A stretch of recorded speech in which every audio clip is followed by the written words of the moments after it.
You ever meet someone who just doesn't react? Like you tell them your most dramatic story, the one that makes everyone else gasp, and they just nod. Blank face. Maybe a small, hmm. You walk away thinking, wow, do they even have feelings? But here's the thing. That person who seemed like they couldn't care less, they probably went home and thought about your story for 3 days straight. They felt everything. They just didn't show it. And there's actually a fascinating psychology behind why some people seem cold on the outside but are drowning in emotions on the inside. So maybe it's you. Maybe it's someone you know. That person who looks unbothered but is secretly replaying every conversation in their head at 2 a.m. Let's talk about what's really going on beneath that icy exterior. First, there's the self-protective type. These are people who learned early on that showing emotion isn't safe. Maybe they grew up in an environment where crying was seen as weakness or expressing joy meant someone would find a way to diminish it. So they built walls, thick ones. They trained their face to stay neutral even when their heart is racing. You could tell them the most heartbreaking news and they'll respond with a calm, I'm sorry to hear that, while internally they're shattering into 1,000 pieces. It's not that they don't care.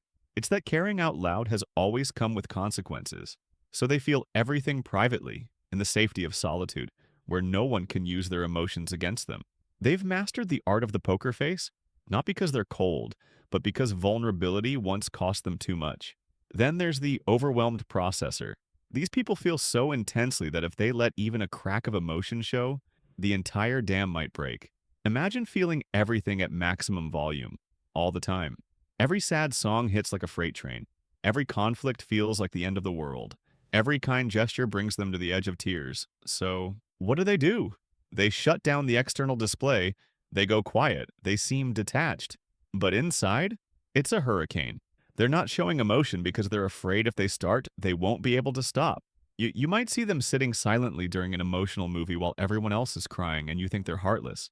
Meanwhile, they're holding back a breakdown because they know once they start crying, it won't just be about the movie. It'll be about everything they've been holding in for weeks. Another type? The analytical feeler.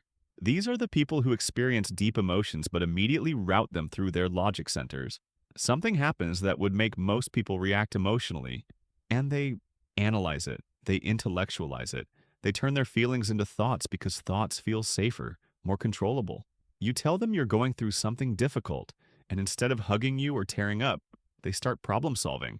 They seem detached, maybe even robotic, but they're not. They care so much that they're desperately trying to help you in the only way that feels manageable to them. Because if they let themselves just feel the weight of your pain without trying to fix it, they'd be overwhelmed. So they think instead of feel, or rather they feel by thinking. It's not coldness, it's a different language of emotion. Here's the twist though. There's also the delayed reactor.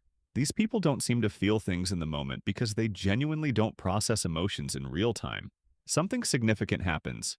Breakup, loss, major life change, and they're just fine. Eerily calm. Everyone around them is worried. Are you okay? You seem too okay. And they are okay in that moment. But give it a few days, maybe a week. That's when it hits.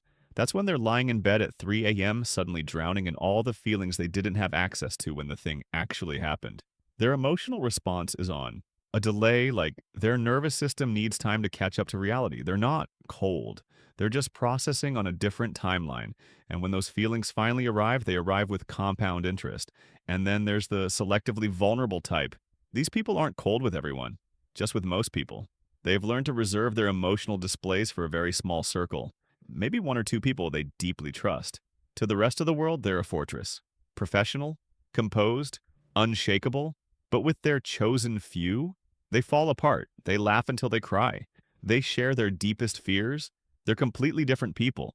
It's not about being fake, it's about emotional conservation.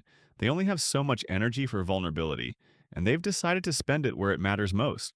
So if you're on the outside looking in, yes, they seem cold. But that's because you're not seeing the full picture. You're not in the room where they let their guard down. The thing is, all of these types have something in common. They're not actually cold. They're deeply feeling people who've developed protective strategies around their sensitivity. They've learned that the world doesn't always reward emotional openness, so they've found other ways to exist. They feel everything, they just don't perform their feelings for an audience.